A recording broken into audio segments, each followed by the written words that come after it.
Hi, everybody. I'm Charity Counts. I'm the Executive Director of the Association of Midwest Museums. Thanks for joining us here live for this 2024 Collaborators Award virtual event in honor of the Birmingham Museum.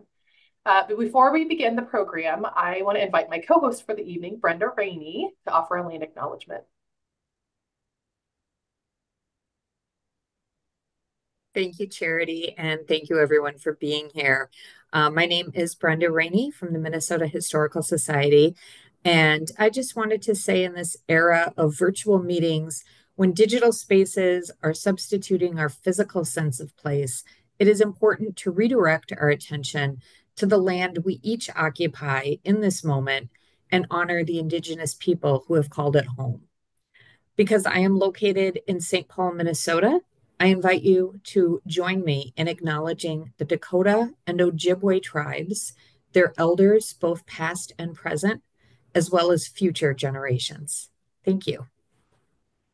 Thank you, Brenda. I have a few housekeeping notes before we begin the program this afternoon. First of all, you're welcome to have your video on or off, whichever you choose. Please keep your audio muted until we prompt you to unmute at different points in the program. This event is an opportunity for all of us to celebrate the recipient, but also to learn more about them and their work and their process and all of that. We encourage you to react to what you're hearing today. There's a couple ways to do this. You can do this by commenting or asking questions in the chat, or raising your hand to ask questions out loud when we prompt you. But there will also be moments for audible applause. You'll be able to wave or snap your fingers, or unmute and, as I say, hoot and holler whenever you are prompted to do that. Even if we can't hear you, we can see your response on screen if you choose to have your video on, or use the chat to comment or shout your praises for the Birmingham Museum today.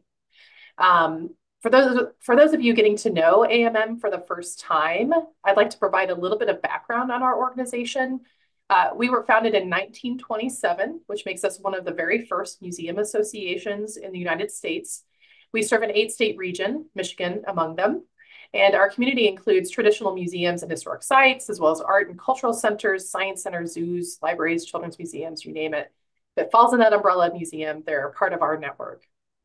We host many virtual programs each year, but my favorite is always the awards series. It is truly a joy for us to be able to celebrate all of our recipients this way through events that really bring together their peers in the museum community, but also the staff of their organizations, their volunteers, their colleagues, their family and friends. It's just a joy. Finally, I want to acknowledge everyone who's involved in today's program. You met my co-host already, Brenda Rainey. Also joining us, are representatives of our award recipient, the Birmingham Museum. Leslie Pilak is a part of it. Donna Casaselli is a part of the program. During tonight's program, you'll also hear from two of their project volunteers, Joy Young and Darla Van Hoy. And now I think that's all for housekeeping. I'm just going to pass the mic back to Brenda to get the awards program started. Absolutely. Thank you, Charity, and thank you again to all of you who've joined us this afternoon. Concerned about the lack of documented evidence for the many legends about local Underground Railroad activity in the area, the Birmingham Museum initiated contact with 4 nearby historical societies to lead a collaborative pilot project to conduct research on their shared Underground Railroad heritage. With the museum's professional leadership and exhibit design, consultant expertise, and use of trained volunteer research teams, this public history project offered a unique opportunity to conduct original research to establish previously undocumented local Black history and share the information with the public. As research progressed and evidence suggested that there were many more freedom seekers and abolitionists than originally anticipated, so did the news of the project and its findings in the Oakland County community. Word of mouth drew additional skilled researchers to the expanding project, enhancing its cultural diversity and potential impact. This multi-community collaborative effort brought together a collective of small organizations that are usually isolated from one another behind a common goal for the benefit of all. The project has resulted in some of the most important research findings in local Michigan Underground Railroad history, including complete narratives of 12 freedom seekers and 11 abolitionists, with additional research expanding into numerous other individuals. It has also strengthened support for all 5 organizations within their own communities and built a foundation for more joint projects in the future. AMM selected Birmingham Museum for a special award in 2024, the Collaborators Award, to honor the collaborative cross-community work that has unearthed dozens of stories and hundreds of primary source materials. During today's event, we will have the opportunity to learn about the Underground Railroad project and hear from members of the team. And before we do that, I would love for everyone here with us today to unmute or use Zoom reaction icons to join me in a round of applause to celebrate Birmingham Museum and welcome Leslie Pilak to say a few words. Woo!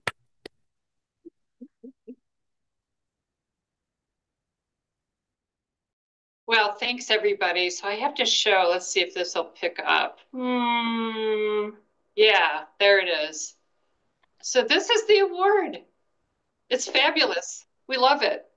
And we have it in our possession, but it really isn't for us. At least that's not how I think about it. I do want to give a brief description of how this project came about, because I think it's about people and it's about large groups of people and collaboration all along. Actually, in the beginning, it was because we discovered through volunteer help that we had an abolitionist and a freedom seeker buried in our cemetery. First of all, we didn't know they were there. One of our key researchers, Jackie Pat, who I think might be on this call, discovered this obituary, and it basically opened a huge opportunity. And after the kind of dust settled a little bit, we started asking questions at the museum like, why here? Why Birmingham, Michigan? Why do we have an abolitionist and a freedom seeker buried in our cemetery? What's behind it? What's the context? And what else was going on in our nearby communities? We should maybe be looking into this. Maybe we should get together. Maybe, the public doesn't know anything about this. We have potentially lots of stories that they can't participate in and they don't know, and students in classrooms don't know. So that generated the seed and turned into a question. We kind of ask this question at the museum a lot when we're thinking about stuff. Wouldn't it be cool if we got together with some of our local historical societies and we all kind of pooled our research resources and found a way to get this information out to the public? That's where it really belongs. We're all public historians. It doesn't belong in our archives. It belongs out there. And that's how this project started. And it's been one of the most amazing projects I've ever been involved in. And I think that might be true for some of the other people. We have so many participants, so many sponsors, so many partners that I couldn't possibly name them all as a way to thank them right now. But I am going to thank a few. So if you'd please indulge me. And the reason I'm picking out these individuals and entities is because they personally made a difference in making this project happen. First, there are the 4 historical societies who provided research teams. I'm talking about the Southfield Historical Society, the Oakland County Pioneer and Historical Society, the Royal Oak Historical Society, and the Farmington Historical Society, and our own historical society, which is really the Friends of the Museum, who contributed funding that helped us leverage a really sizable grant to really make this project work. But it also includes our City of Birmingham administration. our city manager, Janet Ecker, who I think might also be on this call, is an exceptional city manager in that she has heart and she has vision.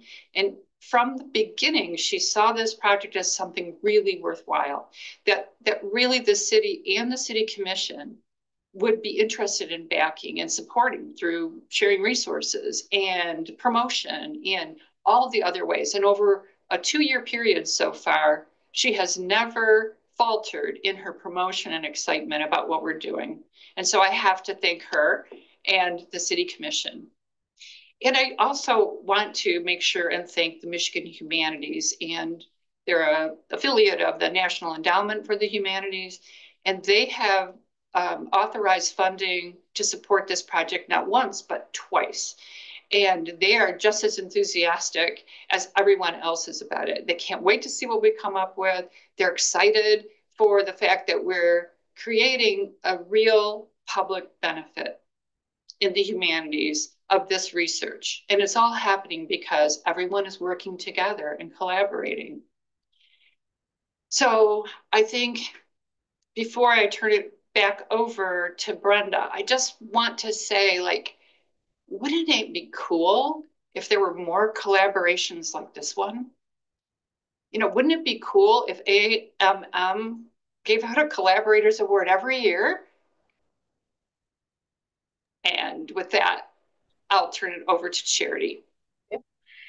Leslie, I think it would be fun to show folks really quickly a photo of the exhibit that you all produced and then the website. Okay, sure. So here's the exhibit. Right. So what I could say about that is another key part of our research team, that's Joy Young. And these are 4 panels that have brought together, and you can see some of the photographs of both freedom seekers and abolitionists with a little narrative about each one. And these are set up in libraries. They've been in municipal centers, probably so far this year, the first year they've been out there. Thousands of people have seen them already, and they're booked into 2026 in public venues where people can see them for free. So libraries, civic centers, municipal buildings are among the more common venues. So this is what we're talking about in terms of what the public exhibit looks like. Awesome. Okay, next I'm going to share the website. Right, so this is the website that is part of, it's a companion component of the project for phase 1. And it's an interactive website, which includes, it's still being built, and we do have some content is not up yet, but basically if people go to this website and they scroll down, they'll see some general information, they'll have a map, and they'll see some of the individual abolitionists and freedom seekers, and they can click on, if Charity, if you want to demonstrate that, scroll down a little bit more to the next map down, next one after this. Yeah, and pick like the guy in the circle right in the top and click on his face, and then click on the blue button at the bottom for more information. Oops, what happened there? Here we go. Yeah, so that will take people to his page, which includes a brief narrative about him. And then if you scroll down, you can see there's other resources there. There are footnotes. There are primary source materials, and that lead to other potential research should anybody want to follow up. Awesome. Great. I did drop a link to the website in the chat so people can explore on their own. One of the things that we did just to make sure we could hear from a few key team members, two volunteers and a staff member, 2 of whom are on with us today for the event live. We went ahead and recorded an interview with the team to get to hear from them about working on this project. So we're going to play this video. As you listen, if you have questions, drop them into the chat. We're going to have an opportunity to ask questions at the end of that interview. But here, these are questions that I asked them as a part of the interview.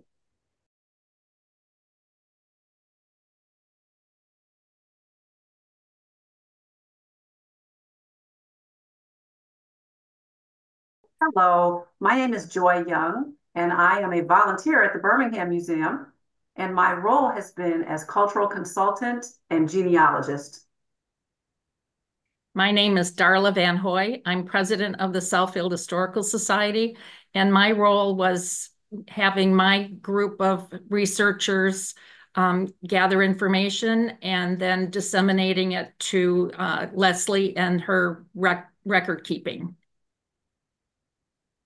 Hello, I'm Donna Casaselli, and I'm with the Birmingham Museum. I'm the archivist, a museum specialist here, and my role with the project was researcher. I researched not only Birmingham, but helped kind of teach researching and help others research throughout the entire project.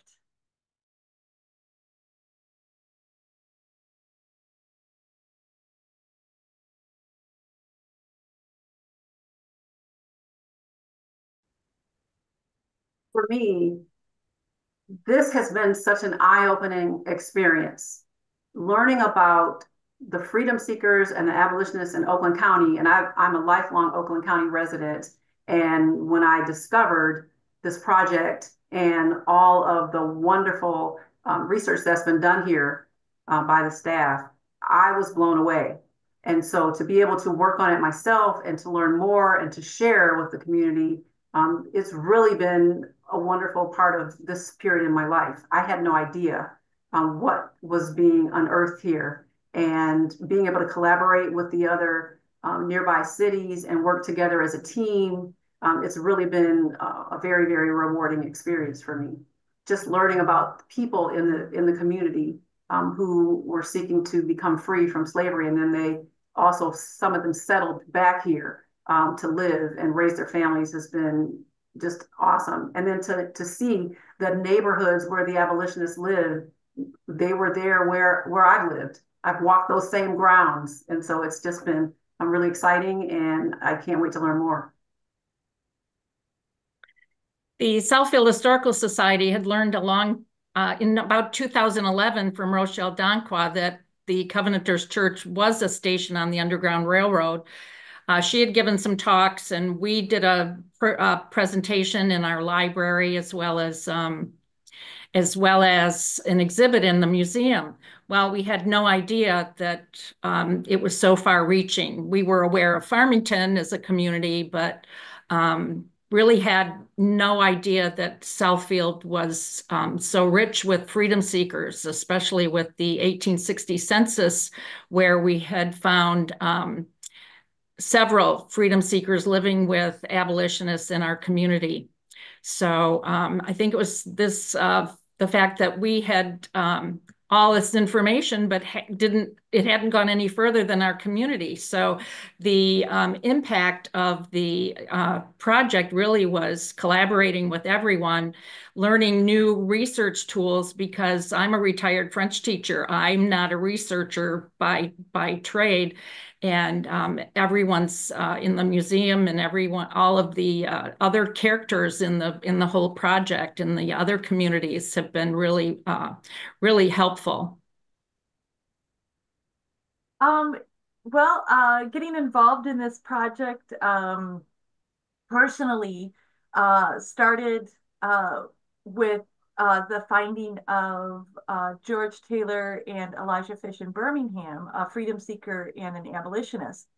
But it was really just kind of local research until I went to a parent-teacher-student conference at my daughter's school, and students were standing up and telling what they needed from the school, what they needed from the parents. And one young woman who's African-American stood up and said, "We have no history here." And that broke my heart, because they do have a history here. They do. And as a public historian, it is our jobs to put that story out, to make it available to everybody. So when this project kind of came into being and I was asked, "Do you want to be part of it?" I was like, yes, I want to be a big part of it, because that's what public historians do. We put out this information, we study, we research, we gather, and we give that back to the public in any way, in every way that we possibly can, so that the next generation doesn't say, I have no history, because everybody has a history here.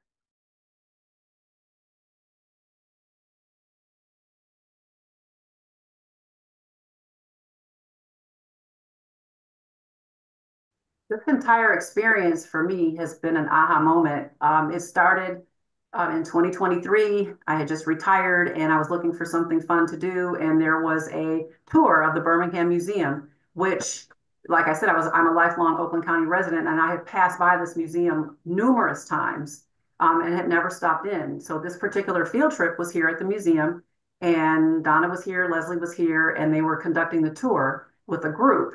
And within 5 minutes of learning about these freedom seekers and abolitionists in Oakland County, I was just, my thing was, who knew? Like Donna said, the lady said that there was no history here, and I did not know. And so I was really excited. Being a emerging genealogist, I knew from the end of that tour that I wanted to be a volunteer here, and I actually volunteered before I left that day because I was just shocked by all the wonderful information that they had uncovered about freedom seekers and abolitionists in Oakland County. So I started, and within a week, I was given the opportunity to look up one of the freedom seekers who came to Southfield at the Covenanters Church, and his name was J. Seller Martin. And Donna and Leslie had told me about him, and I began to do the research, and it opened up an entire world of knowledge about freedom seekers and abolitionists in the whole country, and even overseas. And so I dug and dug as much as I could, and we were able to put together presentations for Southfield that we presented at the library there. I think there were almost 100 people that came to hear about it, and everyone was just blown away as I was. I invited groups here, friend groups, and my genealogy society that I belong to in Detroit came on a field trip here, and all of us had who knew moments. So it's just been one thing after another. Meeting a family whose family ancestors were freedom seekers in Farmington Hills, and they're buried right there on Farmington Road, and being able to meet her and talk with her as a descendant of that family. It's all been an aha moment, and I think everyone should know about this project that the communities in Oakland County are doing for this grant.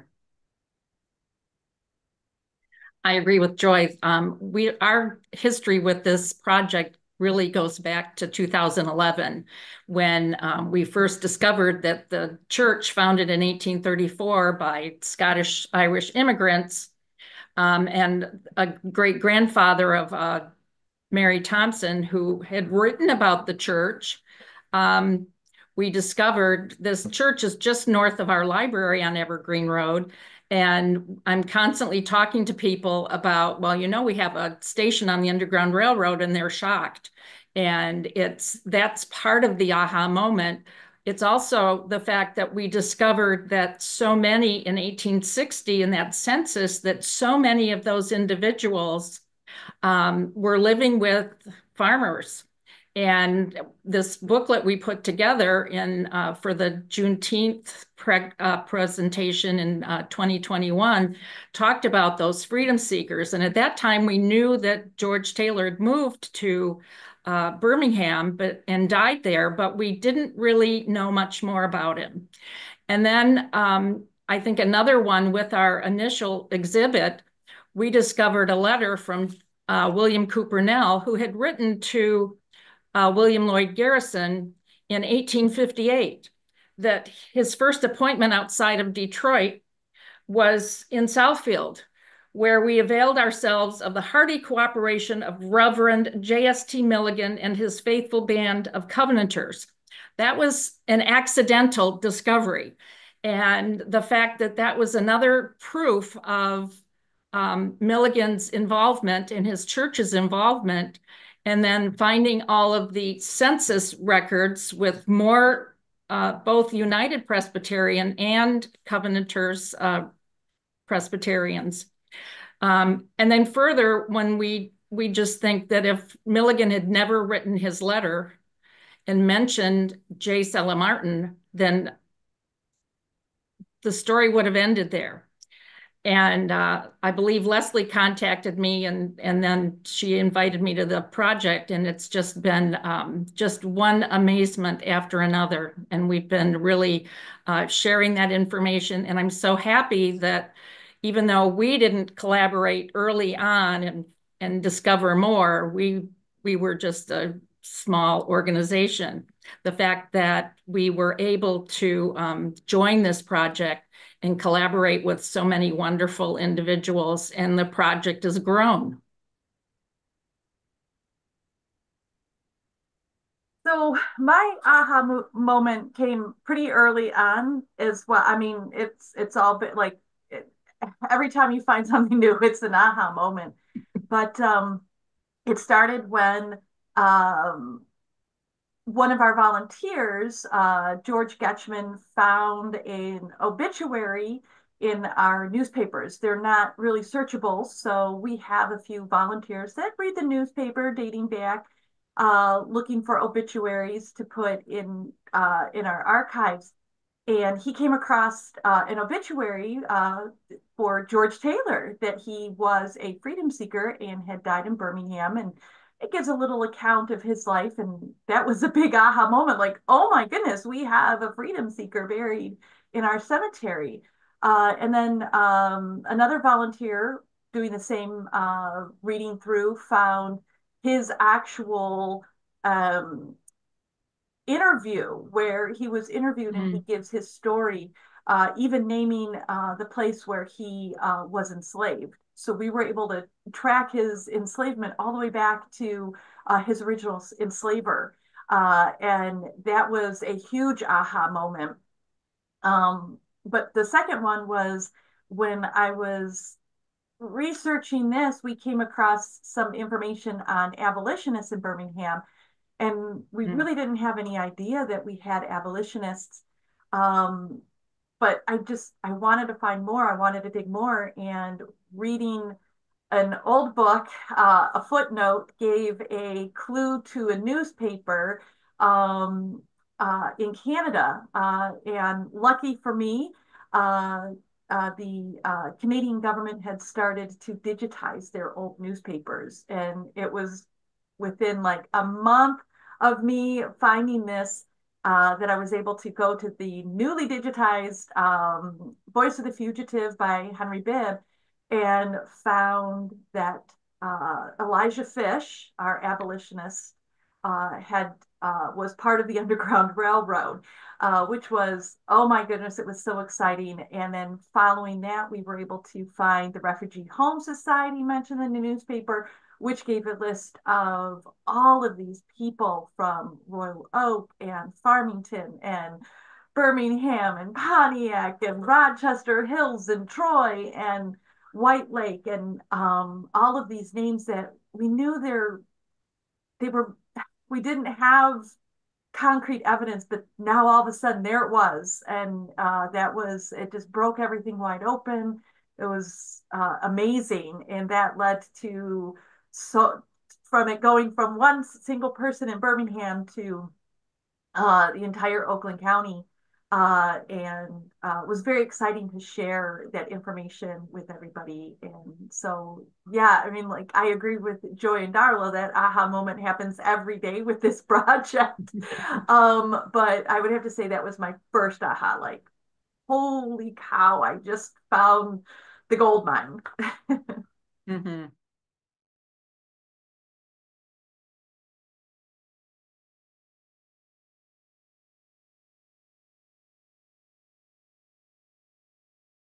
I think it's going to bring the communities together. It's a shared project, and the fact that it's traveling to libraries and city halls in Oakland County, everybody's getting a chance to see it. And we know that the feedback has been amazing. People are having their own aha moments about what has happened in Oakland County during slavery, and afterwards as people settle here together. So I think everybody knowing is bringing the community together. I shared some of this information with my pastor at church, and during Black History Month, he actually shared about some of the freedom seekers here in Birmingham. And so it's getting out there, and people are learning about it. And I think bridges are going to be built. People are coming here and they're seeing the sensitivity that's surrounding this project. You know, it's very sensitive, so that everyone, their stories are respected and told in a positive way. You have this collaboration between the different cities, and I think it's just a draw. I know that young people are going to be learning about what's happened here, and to know that these communities work together to try to help people get to freedom during that period in our history is really important. My friends who came here, they tell their friends, they tell their family. Some of them have come here without me. You know, they come to the museum to see it, and they share it with their family. So I think that the community is going to be highly enriched with the traveling exhibit, and as we uncover more aha moments, it's going to be a benefit for a future. We've also noticed an interest in just the general history of Southfield, not just our Underground Railroad. We also have Potawatomi having lived here with 2 named reservations, and people are just want to know general history. Why was this park named after so and so, or what is the history of this park? And I think there's just a general interest of everyone to want to know more about what their community was like before they came here. And we have lots more work to do, lots of other wonderful projects going on, and sharing that history, and just I think it's just been really enriching for everyone. I know that we had to extend our exhibit on the Underground Railroad by an extra year. We usually switch out our exhibits, but the draw, we were getting people not just from Birmingham, but all over Oakland County, but even from different states. People were bringing their friends and family in visits, like, oh, you have to come see this Underground Railroad exhibit. We had people traveling from all over the United States specifically to see this exhibit. So we were doing a lot more outreach than just Birmingham and just Oakland County. But it's also drawn the interest of teachers who want to learn more about what we're doing so that they can bring this information into their classrooms. We have second graders visit us every year, and the teachers talked about the Underground Railroad, and we had second graders coming in, and we had pictures on our wall of different Birminghamers, and kids were pointing out not just our first European families that had moved into the area, but they were pointing to George Taylor and Eliza Taylor, saying, "Are those the freedom seekers?" Without us having to prompt them. So it was really exciting to know that the teachers are getting involved as well, that this is something that they can teach their children, and their children can be more connected because it was within their communities. And it's just more exciting to learn about what's happening here than, say, several thousand miles away in the deep South. Like, the kids, you know, they get disconnected. So the fact that this project talks about the people that were here, that lived here, that have descendants here, really attracts the attention of not just the children, but their parents as well. Like, I think Darla and Joy said the same, that, you know, it just, people want to know what was happening in their communities before they came. And yes, it has definitely opened up a lot more interest in general history as well. So I think this project's doing a great thing for not just Oakland County, but the state of Michigan, and even wider circles than that.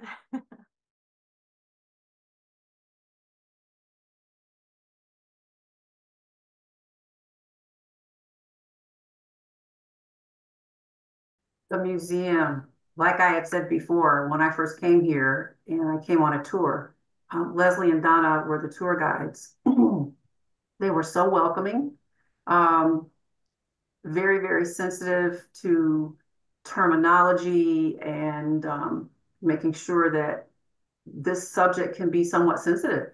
Underground Railroad, slavery, freedom seekers, abolitionists, and they have handled that so well, which is what drew me to want to volunteer.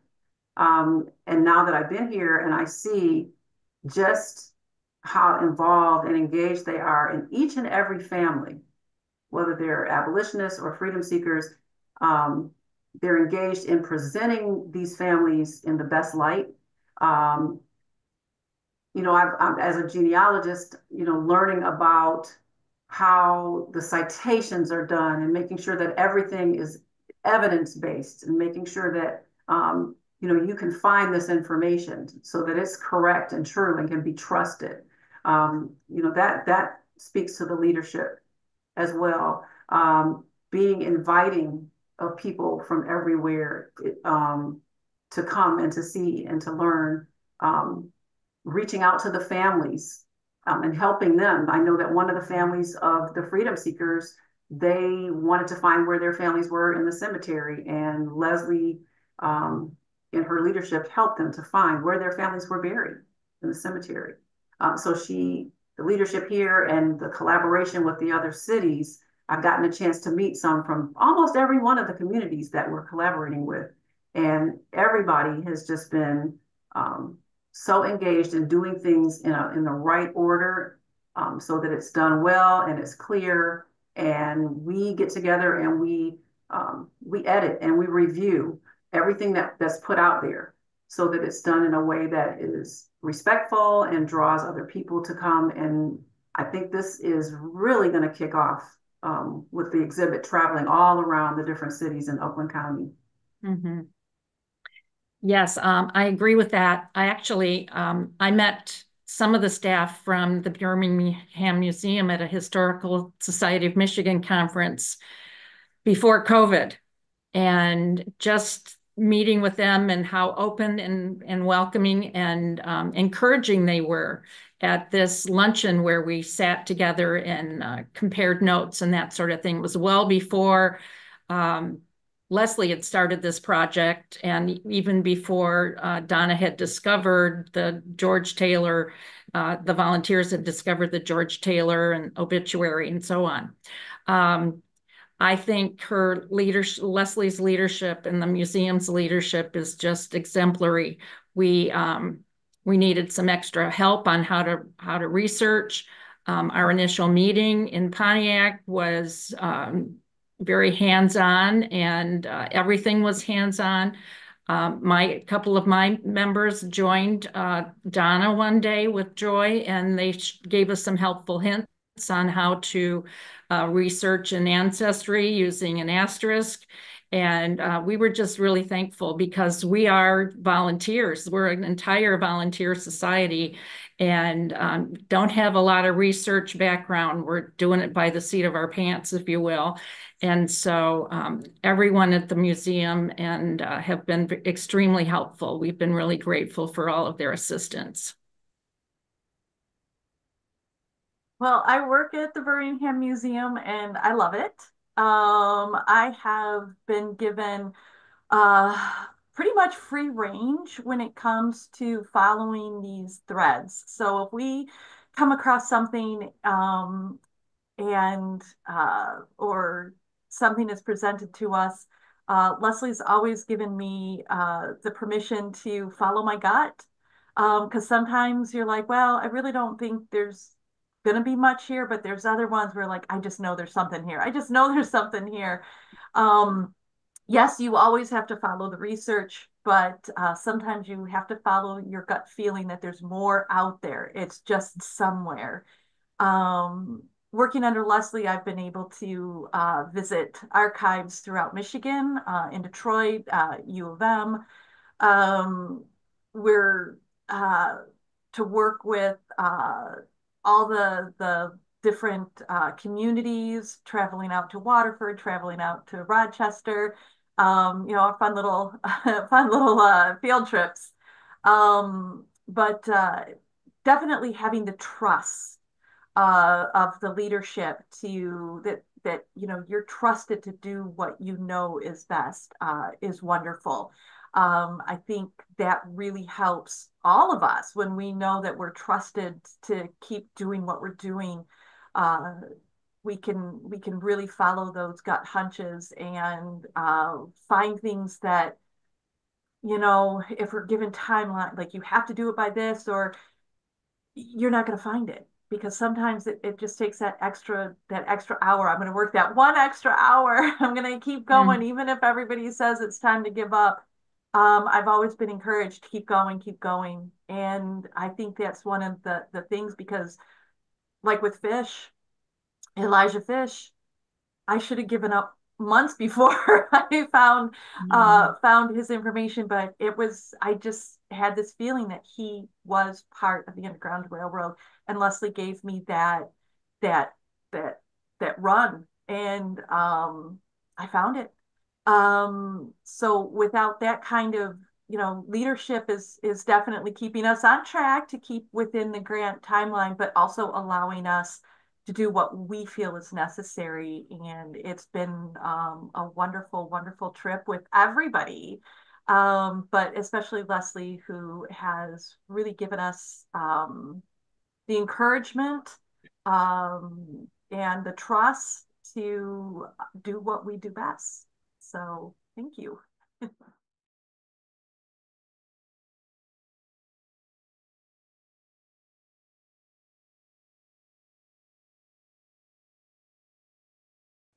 Well, I would like to say that, like I said, I'm a new retiree, and this has been one of the most rich experiences that I've had. Um, it's just been serendipitous to find the Birmingham Museum, Leslie, Donna, Darla, and the team. When I first started volunteering here, Leslie would take me around and teach me all the different things in the museum. So not just about the freedom seekers and the abolitionists, but she's a wealth of knowledge. And so I'm always like trying to have her tell me more things, and I learned so much more. So, I exactly agree with what she said about Leslie. Leslie is supportive. She's encouraging. She gives great direction using her experience. And she's helped me learn some new skills that I had not had before, she and Donna. I've enjoyed working with Darla and, Dan and all the different people on the team. So it's been rewarding for me. It has increased my knowledge, and I've been able to increase other people's knowledge by sharing the things that we're learning here. Priceless information, things about our history that will help us, with our future, because it's really important to know that we do have a history, and this project has helped to really uncover it. I'd like to include the fact that the interactive website is really wonderful, put out by Dave Decker. In addition, I was so excited to see the panels. They're just beautiful. The coloring, the work that went into gathering all of the information, and then putting it together, and it's just exquisite. And it was first displayed at the Historical Society of Michigan Local History Conference last March, I believe, and it was just exciting to see that. Leslie has done so much work behind the scenes that I don't think any of us, well, Donna probably does, and anyone at the museum would know, but just behind the scenes, everything Leslie has done. She's always busy calling me in the morning on her way to work or when she's on vacation and asking different questions or giving me information that I need. I'm so pleased that this project has been recognized by the Association of Midwest Museums, and I'm thrilled that that our members here will be able to also share with that recognition. Well, I definitely want to thank Leslie because this project wouldn't be if it wasn't for her. But I also want to thank George Getchman and Jackie Pat, our volunteers who have meticulously gone through the eccentric and they're still going through it, who found this information and more throughout the last few years. I definitely want to thank Caitlin and Justin who work with us here at the Birmingham Museum. I don't think we would have been able to put as many hours into this project if Caitlin and Justin were not there helping us all along the way in any and every capacity that we've needed. They are just as much about this project as I am. I just was chosen to represent today. So I definitely want to thank them. And just all the partners that we've been working with throughout the years. I want to name them all, but we'll be here forever. They have pitched in. They've been wonderful. So kudos to all the partners who've worked with us through this whole thing. And I do have to shout out to my husband, Robert, because if he wasn't at home cooking dinner for the family, I would not be able to do a lot of the stuff that I've done. So just thank you to everybody. And thank you to Holly too, who is coming on and doing our school curriculums that will be disseminated throughout Oakland County schools soon. She jumped on board. I barely said, hey, would you like to? And she was like, yes, yes, yes. So just everybody has been wonderful and supportive and excited, and couldn't have done it without so many people. So many people have been so supportive. And yeah, I'd like to thank everybody. Awesome. Leslie, I know you don't love how many times your name's been mentioned in the last 10 minutes, but I have to say, I thank you to Darla and Donna who were on today and were a part of that interview, but I just want to give a shout out to Leslie. I feel like maybe I don't know if you all feel compelled like I do right now that we might unmute and just applaud Birmingham Museum's director. Leslie, congratulations. I do have a question for you following that, and it's not just how much you paid everybody to say all those nice things. Right. But I kind of wondered, I think, this is a huge initiative. I mean, as Donna was saying, it's too many people to count who were involved to thank, and it would take forever. How did you inspire them to action? I mean, what was it that? Okay, this is easy because I didn't have to do anything except, hey, wouldn't it be cool if we did a project studying the Underground Railroad and compiled all that information and turned it into an exhibit? I mean, actually, we had so many people who wanted to get involved, but we needed to keep the first phase of the project manageable down to just like a pilot project of 5 communities. But we had a lot of people who were going like, when can we get involved? I didn't really have to do a lot of incentivizing. I think, Charity, in all honesty, I think this history has been on everyone's mind, but we didn't collaborate, or we didn't know there would even be a way to bring that together. And when that opened up, I think it just kind of lit the fire by itself. That's awesome. Thanks for sharing that. We did get one question in the chat, and I don't know who the best person is to answer this, if it is you or Donna or Darla. But the question is, were there any Black settlements found, defined as having a church, a school, and a cemetery when you did your research? I can answer that, or Donna, do you want to take that one? I mean, I can take it, and then if you want to fill in anything. There was the AME, the African Methodist Episcopalian Church in Pontiac that was kind of formed with freedom seekers and freedmen that had been living in Pontiac. but honestly, the cemeteries were at this time in Pontiac, in Birmingham, in Royal Oak, they weren't segregated. So like George Taylor and Eliza Taylor were buried next to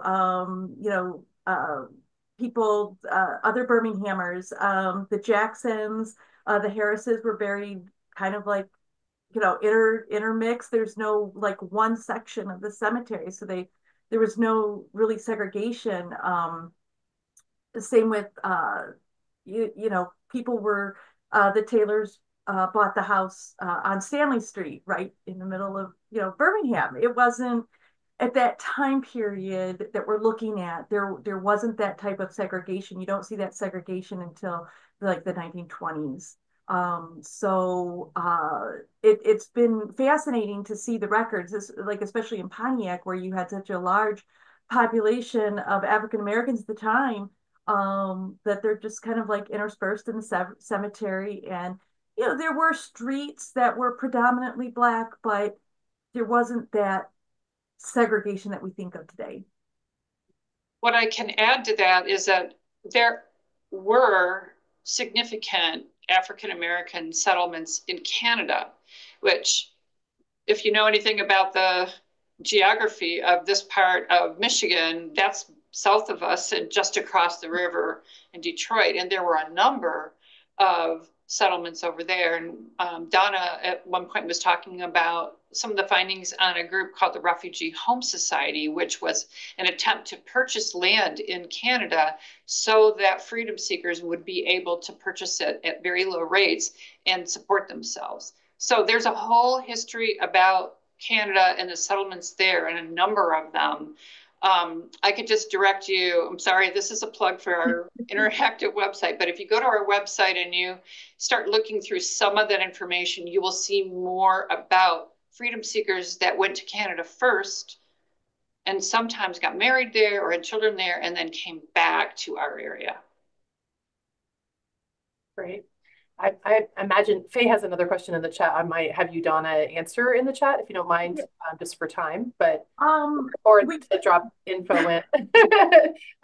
So Michigan really doesn't see, I mean, there is going to be Jim Crow laws throughout the United States, but Michigan, especially Birmingham, the Oakland County area, you don't really start seeing that prejudice cropping up like you do in the South until the Great Migration, which was in the 19-teens when large groups of immigrants and African Americans, and it was just a large group of different communities coming into the manufacturing of Detroit. It was called the Great Migration, and that's when you start seeing people becoming worried. But really, again, when they're talking about George and Eliza Taylor in Birmingham specifically, they're talking about them as very beloved members of society. But you do see a little bit more in Pontiac. But I want to say that we weren't perfect.